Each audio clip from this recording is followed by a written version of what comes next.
வணக்கம். ஜெயா பிளஸ் செய்திகளுக்காக சுகன்யா மனோகரன். செய்திகளை விரிவாக பார்ப்பதற்கு முன்னதாக தலைப்புச் செய்திகளை பார்க்கலாம்.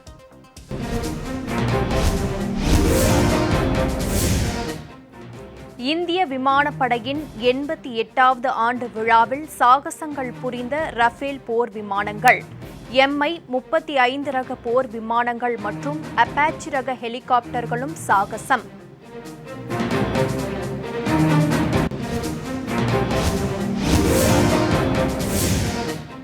தொல்லியல் பட்டய படிப்பில் தமிழ் மொழி புறக்கணிக்கப்பட்டிருப்பதை எதிர்த்து வழக்கு, உயர்நீதிமன்ற மதுரை கிளையில் நாளை விசாரணை.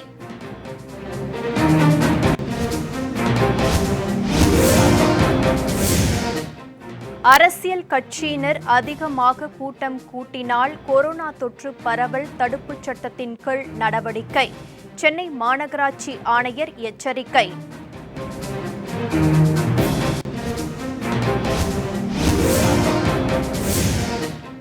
சென்னையில் சூப்பர் மார்க்கெட்டுக்குள் புகுந்து மர்ம கும்பல் அட்டூழியம், பொருட்களை சூறையாடியும் ஊழியர்களையும் தாக்கியும் அராஜகத்தில் ஈடுபட்டதால் பரபரப்பு.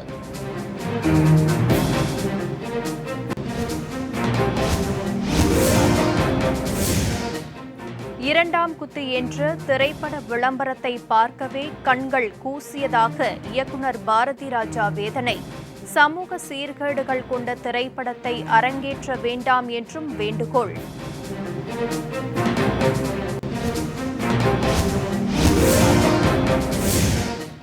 புகழ்பெற்ற குலசேகரப்பட்டினம் தசரா விழா நிகழ்ச்சிக்கு மாவட்ட நிர்வாகம் கட்டுப்பாடு. சூரசம்ஹாரம் உள்ளிட்ட நிகழ்ச்சிகளில் பொதுமக்கள் கலந்து கொள்ள அனுமதி இல்லை.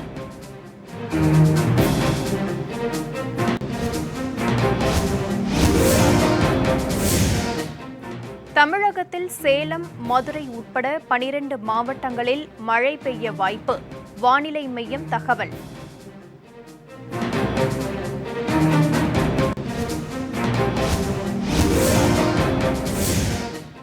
காற்றில் நைட்ரஜன் டை ஆக்சைடு அளவு அதிகரித்தால் கோவிட்-19 வைரஸின் வீரியம் அதிகரிக்கலாம். அமெரிக்காவில் வெளியான ஆய்வு கட்டுரையில் தகவல்.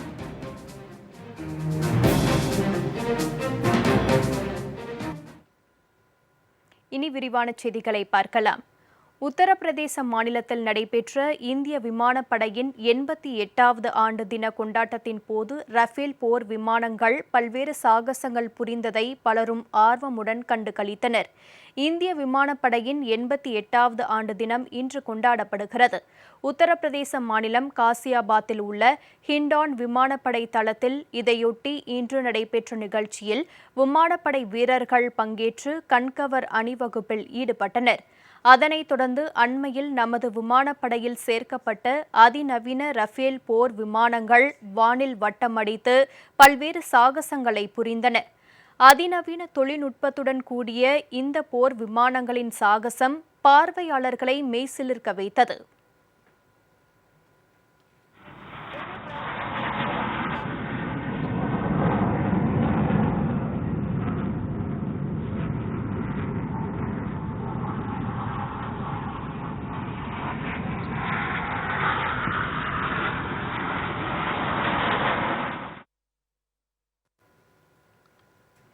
இதேபோல் தேஜாஸ், Mi-35 ரக போர் விமானங்களும் அப்பாச்சி ரக விமானப்படை ஹெலிகாப்டர்களும் இந்த விழாவில் பங்கேற்று சாகசங்களில் ஈடுபடுத்தன. இந்த நிகழ்ச்சியில் ஏர் மார்ஷல் ராகேஷ்குமார் சிங் பட்டூரியா உள்ளிட்ட விமானப்படை அதிகாரிகள் பங்கேற்றனர்.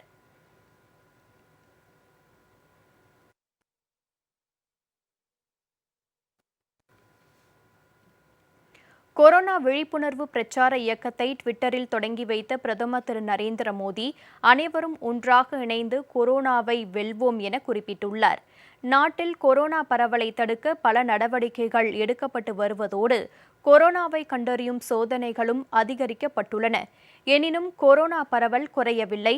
இந்த நிலையில் விரைவில் பண்டிகை காலம் தொடங்க உள்ளதால் கொரோனா தடுப்பு விழிப்புணர்வில் மத்திய சுகாதாரத்துறை அமைச்சகம் தீவிரம் காட்டி வருகிறது. இது தொடர்பான விழிப்புணர்வை மக்களிடம் கொண்டு செல்லும் வகையில் ஜான் அண்டோலன் என்ற மக்கள் இயக்கத்தை பிரதமர் திரு நரேந்திர மோடி இன்று தொடங்கி வைத்தார். இது தொடர்பாக பிரதமர் ட்விட்டரில் பக்கத்தில் வெளியிட்டுள்ள கட்டுரையில் நாட்டில் கொரோனாவுக்கு எதிரான போர் மக்களால் தொடங்கப்பட்டதாக குறிப்பிட்டுள்ளார். நமது ஒருங்கிணைந்த முயற்சி பல உயிர்களை காப்பாற்ற உதவியதாக குறிப்பிட்டுள்ள அவர் நம் வேகத்தை தொடர வேண்டும் எனவும் வலியுறுத்தியுள்ளார். குடிமக்களை வைரஸிலிருந்து பாதுகாக்க வேண்டும் என்ற பிரத்யேக ஹேஷ்டேகை பதிவிட்டு விழிப்புணர்வு பிரச்சார இயக்கத்தை பிரதமர் திரு மோடி தொடங்கி வைத்தார். அவர் வெளியிட்டுள்ள மற்றொரு ட்விட்டர் பதிவில் முகக்கவசம் அணியுங்கள், கைகளை சுத்தம் செய்யுங்கள், சமூக இடைவெளியை பின்பற்றுங்கள் என குறிப்பிட்டுள்ளார். அனைவரும் ஒன்றாக இணைந்து கொரோனாவை வெல்வோம் எனவும் பிரதமர் திரு மோடி குறிப்பிட்டுள்ளார்.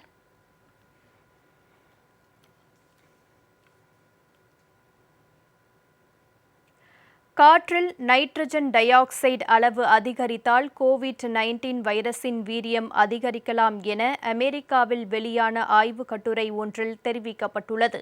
அமெரிக்காவில் உள்ள 3122 மாவட்டங்களில் காற்று மாசு காரணிகளை கண்காணித்து ஆய்வுக் கட்டுரை ஒன்று வெளியிடப்பட்டுள்ளது.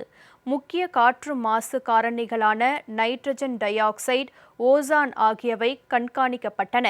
குறுகிய மற்றும் நீண்ட கால காற்று மாசுபாட்டினால் மனித உடலில் நேரடியாக பாதிப்பு ஏற்படுவதாக இக்கட்டுரை தெரிவித்துள்ளது. ஆய்வின் முடிவில் கொரோனா பாதிப்பிற்கும் காற்று மாசிற்கும் இடையே ஆன தொடர்பு இருப்பதாகவும், குறிப்பாக நைட்ரஜன் டை ஆக்சைடின் அளவு அதிகமாக இருக்கும் பகுதியில் கொரோனா உயிரிழப்பு அதிகமாக இருப்பதாகவும் இக்கட்டுரை தெரிவித்துள்ளது. காற்றில் 4.6 ppb அளவிற்கு நைட்ரஜன் டை ஆக்சைடு அதிகமுள்ள பகுதிகளில் கொரோனா உயிரிழப்பு 11% அதிகமாக இருப்பதாகவும் இக்கட்டுரை தெரிவித்துள்ளது. கொரோனா தொற்று அதிகமுள்ள நியூயார்க், நியூ ஜெர்சி, கலிபோர்னியா மற்றும் அரிசோனா மாநிலங்களில் நீண்ட காலமாக நைட்ரஜன் டை ஆக்சைடின் அளவு அதிகமாக உள்ளதால் சுகாதாரத்துறையினர் காற்று மாசு காரணியையும் கணக்கில் கொள்ள வேண்டும் என இந்த ஆய்வுக் கட்டுரை பரிந்துரைத்துள்ளது.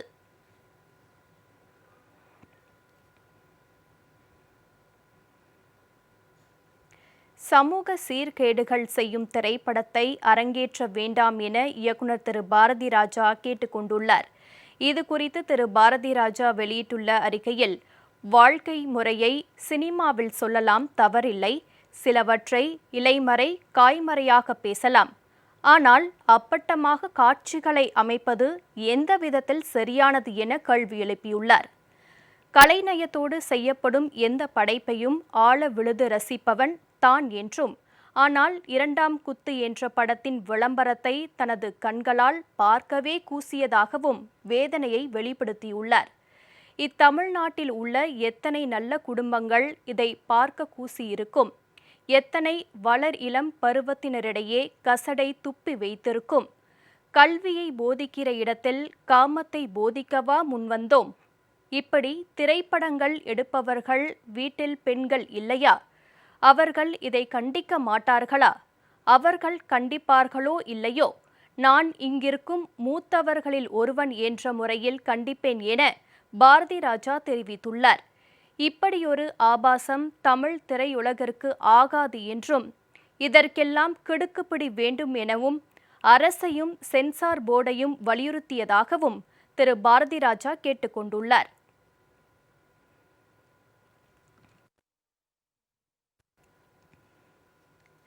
சமூக சீர்கேடுகள் செய்யும் திரைப்படத்தை அரங்கேற்ற வேண்டாம் என 2ஆம் குத்து திரைப்படத்தை சுட்டிக்காட்டி இயக்குநர் திரு பாரதி ராஜா கண்டனம் தெரிவிப்பதற்கு அப்படத்தின் இயக்குநர் திரு சந்தோஷ் பி ஜெயக்குமார் பாரதி ராஜா எடுத்த திரைப்படத்தை ட்விட்டரில் மேற்கோள் காட்டி விமர்சித்துள்ளார்.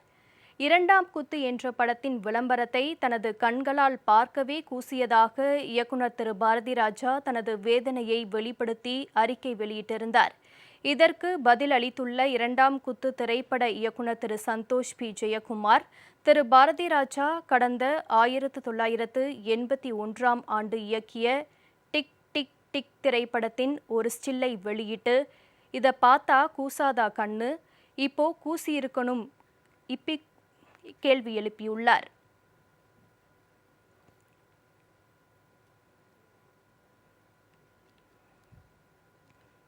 இனி தமிழக நிகழ்வுகள் சிலவற்றை வேகச் செய்திகளாக காண்போம். திருப்பூர் மாநகர் தெற்கு மாவட்டம் ராயபுரம் பகுதி அம்மா மக்கள் முன்னேற்றக் கழகம் சார்பில் அணைப்பாளையத்தில் செயல் வீரர்கள் ஆலோசனைக் கூட்டம் நடைபெற்றது. மாநகர் தெற்கு மாவட்ட செயலாளர் திருமதி ஜோதிமணி தலைமையில் நடைபெற்ற இந்த கூட்டத்தில் வரும் சட்டமன்ற தேர்தலில் பூத் வாரியாக கழக பணியாற்றுவது குறித்து ஆலோசனைகள் வழங்கப்பட்டன. மேலும் புதிய உறுப்பினர் சேர்க்கைக்கான படிவங்கள் பூத் வாரியாக நிர்வாகிகளிடம் வழங்கப்பட்டன. மாநகர் தெற்கு மாவட்ட மாணவரணி செயலாளர் திரு எம்.ஜி. பிரேம்குமார் உள்ளிட்ட நிர்வாகிகள் இதில் கலந்து கொண்டனர்.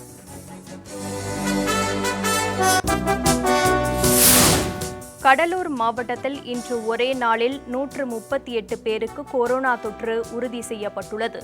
இதனால் மாவட்டத்தில் கொரோனா தொற்றால் பாதிக்கப்பட்டவர்களின் எண்ணிக்கை 21,155 உயர்ந்துள்ளது. கடலூர் மாவட்டத்தில் கடந்த சில தினங்களாக கொரோனா தொற்று அதிகரித்து வருகிறது.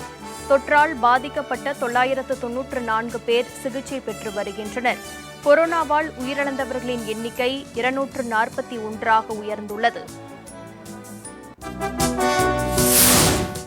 செங்கல்பட்டு வடக்கு மாவட்டம் சோழிங்கநல்லூர் கிழக்கு பகுதி அம்மா மக்கள் முன்னேற்றக் கழகம் சார்பில் சோழிங்கநல்லூர் பகுதி கழக செயலாளர் செம்மஞ்சேரி திரு குணசேகரன் தலைமையில் புதிய உறுப்பினர் சேர்க்கை படிவம் வழங்கும் நிகழ்ச்சி நடைபெற்றது. இக்கூட்டத்தில் வட்டச் செயலாளர்கள், வட்ட கழக நிர்வாகிகள் உள்ளிட்டோர் கலந்து கொண்டு உறுப்பினர் படிவத்தை பெற்றுக் கொண்டனர்.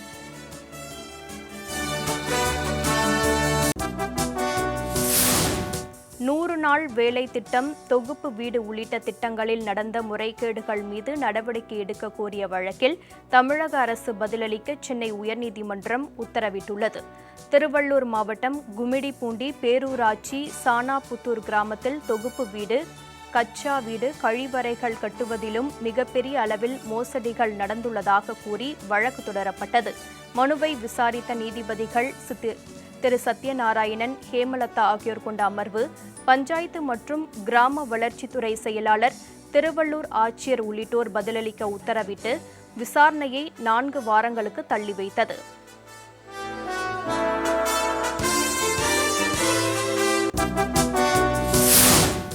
தமிழகம் முழுவதும் கடந்த செப்டம்பர் 1 முதல் வழிகாட்டு தலங்கள் திறக்கப்பட்ட நிலையில் அறுபடை வீடுகளில் முதற்படை வீடான திருப்பரங்குன்றம் கோயில் உண்டியல் காணிக்கைகள் எண்ணப்பட்டுள்ளன.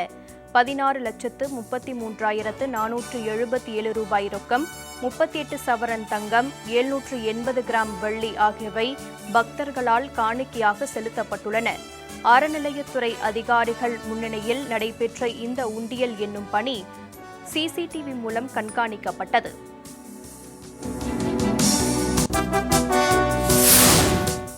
காஞ்சிபுரம் சட்டமன்ற தொகுதி காஞ்சிபுரம் நகர அமமுக செயலாளர் திரு மனோகரன் தலைமையில் காஞ்சிபுரம் மாவட்ட செயலாளர் திரு மொளச்சூர் ரா பெருமாள் காஞ்சிபுரம் நகரத்துக்கு உட்பட்ட வார்டுகளில் பூத் வாரியாக உள்ள நிர்வாகிகளிடம் உறுப்பினர் சேர்க்கை படிவங்களை வழங்கி உறுப்பினர் சேர்க்கை குறித்து ஆலோசனைகள் வழங்கினார்.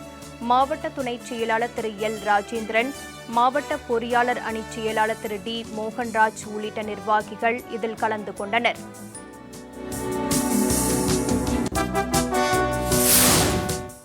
ராமநாதபுரம் மாவட்டம் பரமக்குடி அருகே கொரோனா பரவல் காரணமாக முளைப்பாரி விழா களை இழந்தது.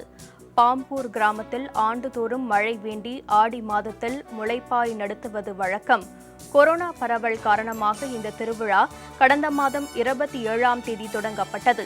260 முளைப்பாரி ஓடுகள் ஏற்பாடு செய்யப்பட்டு முளைப்பாரி நடத்தப்படும் நிலையில் வெறும் 7 நபர்கள் மட்டுமே முளைப்பாரி ஓடுகள் தூக்கி வர அனுமதி அளிக்கப்பட்டது.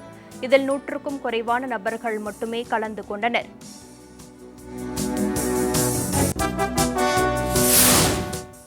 தமிழகத்தில் உள்ள அனைத்து பல்கலைக்கழகங்கள் மற்றும் கல்லூரிகளில் ஆசிரியர் மற்றும் ஆசிரியர் அல்லாத பணியிடங்களுக்கு மாற்றுத்திறனாளிகளுக்கு 3% இடஒதுக்கீட்டை அமல்படுத்த கோரிய மனு மீது பதிலளிக்க தமிழக அரசுக்கு சென்னை உயர்நீதிமன்றம் உத்தரவிட்டுள்ளது. இதுகுறித்த மனுவை விசாரித்த நீதிபதிகள் சத்யநாராயணன் மற்றும் ஹேமலதா ஆகியோர் நவம்பர் 2 பதிலளிக்க தமிழக உயர்கல்வித்துறை செயலாளர், மாற்றுத்திறனாளிகள் நலத்துறை செயலாளர், கல்லூரி கல்வி இயக்குநர், மாநில மாற்றுத்திறனாளிகள் நல ஆணையருக்கும் உத்தரவிட்டது. செங்கல்பட்டு மாவட்டத்தில் இன்று புதிதாக 346 பேருக்கு கொரோனா தொற்று உறுதி செய்யப்பட்டுள்ளது. செங்கல்பட்டு மாவட்டத்தில் கொரோனா பாதிப்பு அதிகரித்து வருகிறது. நேற்று பாதிப்பு எண்ணிக்கை 38,103ஆக இருந்த நிலையில் இன்று மேலும் 346 பேருக்கு தொற்று கண்டறியப்பட்டுள்ளது. மாவட்டத்தில் உயிரிழந்தவர்களின் எண்ணிக்கை 579ஆக உயர்ந்துள்ளது. 34,867 பேர் குணமடைந்து வீடு திரும்பியுள்ளனர்.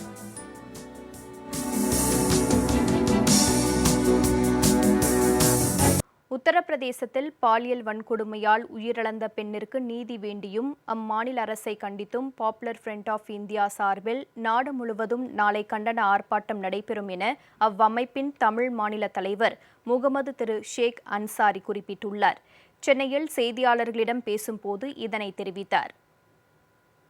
யோகி ஆதித்யநாத்துடைய ஆட்சியில் தொடர்ந்து பெண்கள் தாக்கப்படுவதும் வல்லுறவுக்கு ஆளாக்கப்படுவதும் தொடர்கதையாக மாறிக்கொண்டிருக்கின்றது.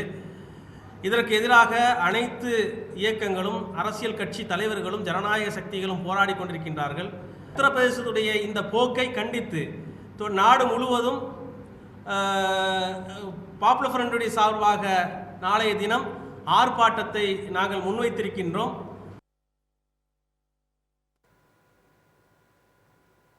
கன்னியாகுமரி மாவட்டம் தக்கலை அருகே ரேஷன் அரிசி கடத்தி சென்ற மினி டெம்போ டேங்கர் லாரி மீது மோதி விபத்துக்குள்ளானது. இதில் ரேஷன் அரிசியை கடத்தி சென்ற மினி டெம்போ ஓட்டுநர் காயமடைந்த நிலையில் அங்கிருந்து ஓட்டம் பிடித்துள்ளார். கன்னியாகுமரி மாவட்டம் தக்கலை அருகே கொல்லன்விளை பகுதியில் உள்ள ரப்பர் தொழிற்சாலையிலிருந்து ரத்தினம் என்பவர் ஆரல்வாய்மொழி நோக்கி டேங்கர் லாரியில் புறப்பட்டுள்ளார். தொழிற்சாலை வளாகத்திலிருந்து வெளியேறி தேசிய நெடுஞ்சாலையில் நுழைந்த சில வினாடிகளில் டேங்கர் லாரி மீது மினி டெம்போ லாரி மோதியது. மோதிய வேகத்தில் மினி டெம்போ ஓட்டுநர் காயமடைந்த நிலையில் அவர் அங்கிருந்து ஓடியுள்ளார். இதனால் சந்தேகமடைந்த டேங்கர் லாரி ஓட்டுநர் ரத்தினம் டெம்போவை பார்த்தபோது வாழைத்தார்களுக்கு இடையே அரிசி மூட்டைகள் இருந்தது தெரியவந்தது. இது தொடர்பாக தக்கலை காவல் நிலையத்தில் அளித்த தகவலின்படி விரைந்து வந்த போலீசார் சோதனையிட்ட போது ரேஷன் அரிசியை கேரளாவிற்கு கடத்த முயன்றதும் தன்னை கைது செய்யக்கூடும் என்பதால் காயமடைந்த நிலையிலும் ஓட்டுநர் தப்பி ஓடியதும் தெரியவந்தது. இதுகுறித்து போலீசார் தீவிரமாக விசாரணை மேற்கொண்டு வருகின்றனர்.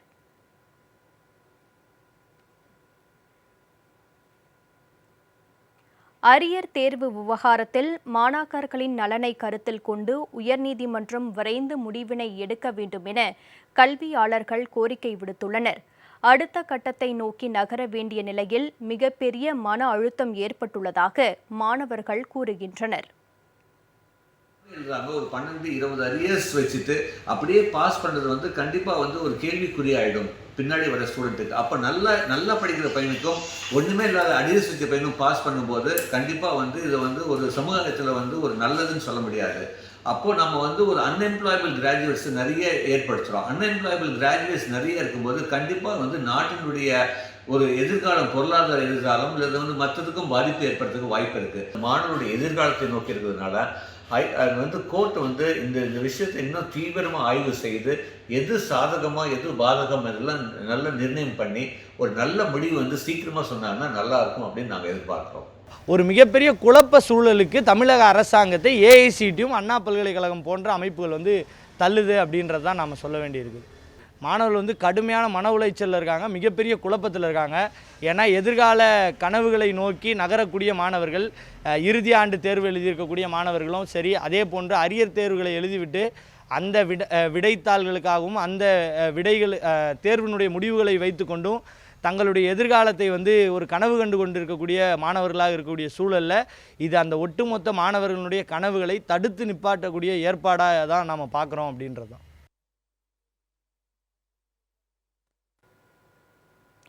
சென்னை வியாசர்பாடி கொரோனா சித்த மருத்துவ மையத்தில் சிகிச்சை பெற்று வரும் 1919 கொரோனா நோயாளிகள் பூரண குணமடைந்து வீடுகளுக்கு திரும்பியுள்ளனர்.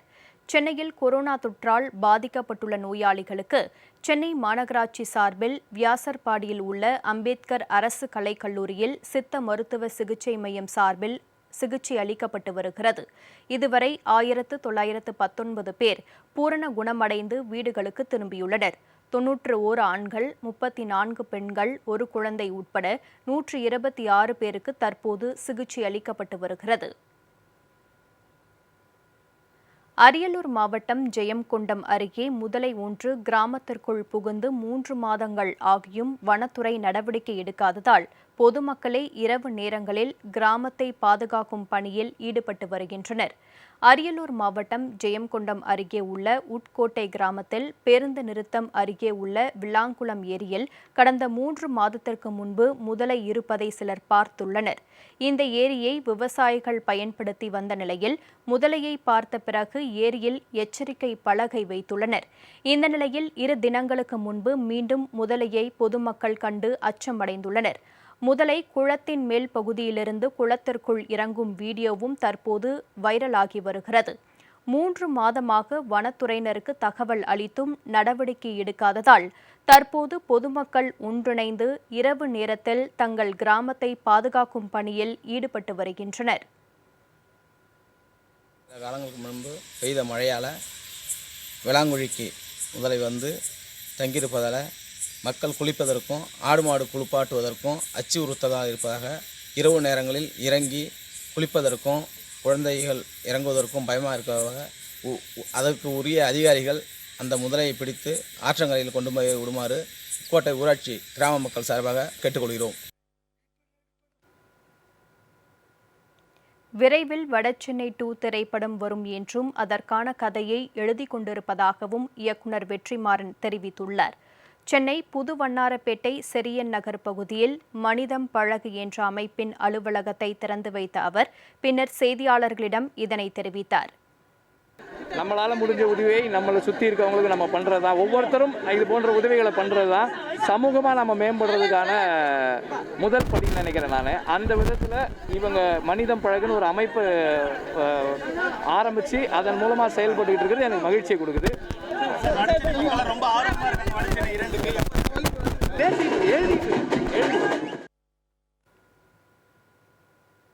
அரசியல் நிகழ்வுகள் சிலவற்றை தற்போது வேகச் செய்திகளாக பார்ப்போம். அதிமுகவுக்கு வாக்களிக்க மட்டும்தான் ஆதி திராவிடர்கள் வழிகாட்டும் குழுவில் இடம் இல்லையா என விடுதலை சிறுத்தை கட்சியின் நாடாளுமன்ற உறுப்பினர் திரு ரவிக்குமார் கேள்வி எழுப்பியுள்ளார். இதுகுறித்து திரு ரவிக்குமார் வெளியிட்டுள்ள ட்விட்டர் பதிவில் அதிமுகவின் வாக்கு வங்கியில் மிக முக்கியமான ஆதி திராவிடர் சமூகத்தில் இருந்து வழிகாட்டும் குழுவில் ஒருவர் கூட இடம் பெறாதது ஏன் என கேள்வி எழுப்பினார். கட்டுமான பணி நிறைவு சான்று இல்லாமல் மின் இணைப்பு அளிக்கப்பட மாட்டாது என்ற ஆணையை அவசரமாக நீக்க வேண்டியதன் அவசியம் என்ன என தமிழக அரசுக்கு நாடாளுமன்ற உறுப்பினர் திருமதி கனிமொழி கேள்வி எழுப்பியுள்ளார். இதுகுறித்து அவர் வெளியிட்டுள்ள ட்விட்டர் பதிவில் இந்த விதியையும் நீக்கினால் அனுமதியின்றி கட்டிடம் கட்டுவோருக்கு என்ன தண்டனை எனவும் குறிப்பிட்டுள்ளார். ஆட்சி முடிய இன்னும் 6 மாதங்கள் இருப்பதால் அதற்குள் வசூலை அதிகரிக்கும் பொருட்டு இந்த விதி நீக்கப்பட்டதா எனவும் திருமதி கனிமொழி கேள்வி எழுப்பியுள்ளார். மேற்கு வங்கத்தில் ஆளும் திரிணாமுல் காங்கிரஸ் கட்சியை கண்டித்து பாஜக சார்பில் பேரணி நடைபெற்றது. அண்மையில் பாஜக பிரமுகர்கள் கொலை செய்யப்பட்டதற்கு நீதி கேட்டு தலைமை செயலகம் நோக்கி பேரணி செல்ல போவதாக அறிவிக்கப்பட்ட நிலையில் அப்பகுதியில் மாநில அரசு 144 தடை உத்தரவு பிறப்பித்தது. தடையை மீறி பேரணி நடைபெறும் என பாஜகவினர் அறிவித்ததால் முன்னெச்சரிக்கை நடவடிக்கையாக அங்கு ஏராளமான போலீசார் குவிக்கப்பட்டிருந்தனர்.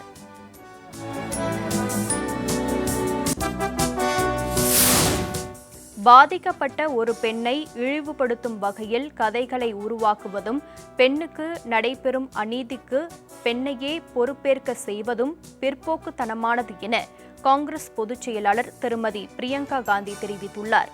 ஹத்ராஸ் சம்பவத்தில் உயிரிழந்த பெண் குறித்து பாஜக பிரமுகர் அவதூறான கருத்தை தெரிவித்துள்ளதற்கு பதிலளிக்கும் வகையில் திருமதி பிரியங்கா காந்தி தனது ட்விட்டர் பக்கத்தில் இவ்வாறு பதிவிட்டுள்ளார்.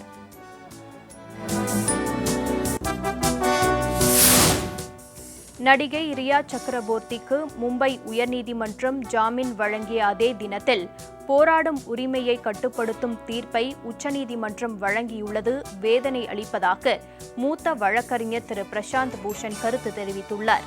இதுகுறித்து அவர் வெளியிட்டுள்ள ட்விட்டர் பதிவில், உயர்நீதிமன்றங்கள் நீதித்துறையின் கொடியை உயர்த்தி பிடிக்கும் நேரத்தில் சுதந்திரத்திற்கு பாதிப்பை ஏற்படுத்தும் வகையில் உச்சநீதிமன்றம் நடந்து கொள்வதாக திரு பிரசாந்த் பூஷன் தெரிவித்துள்ளார்.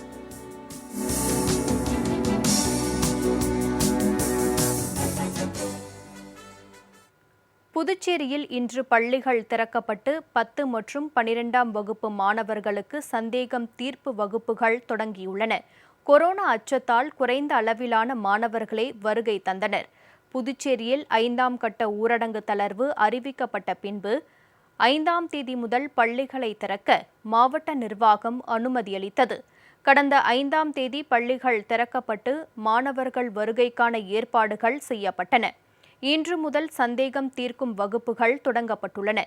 முதற்கட்டமாக இன்று 10 மற்றும் 12ஆம் வகுப்புகளுக்கு சந்தேகம் தீர்ப்பு வகுப்புகள் தொடங்கியுள்ளன. மாணவர்கள் சமூக இடைவெளியுடன் வகுப்புகளில் அமர வைக்கப்பட்டனர்.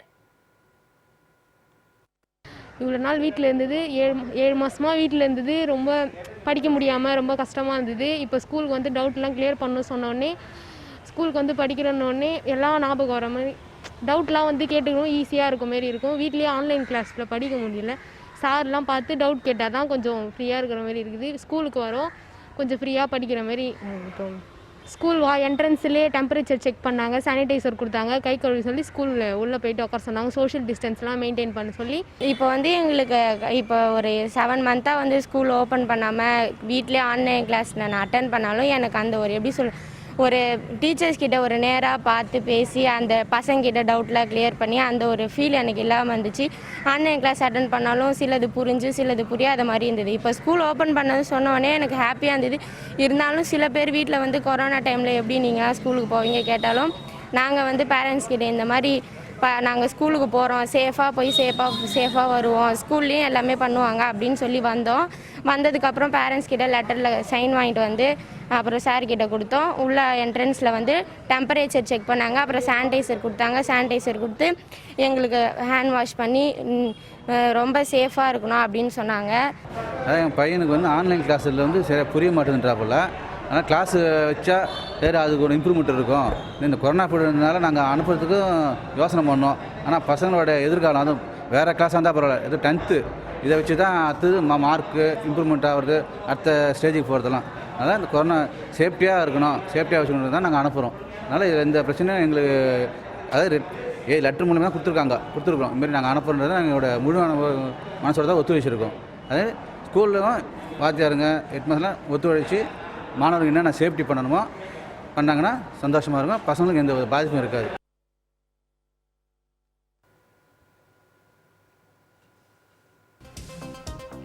செய்திகள் நிறைவடைந்தன. அடுத்தடுத்த நிகழ்வுகளுக்கு தொடர்ந்து இணைந்திருங்கள் ஜெயா பிளஸ் தொலைக்காட்சியுடன்.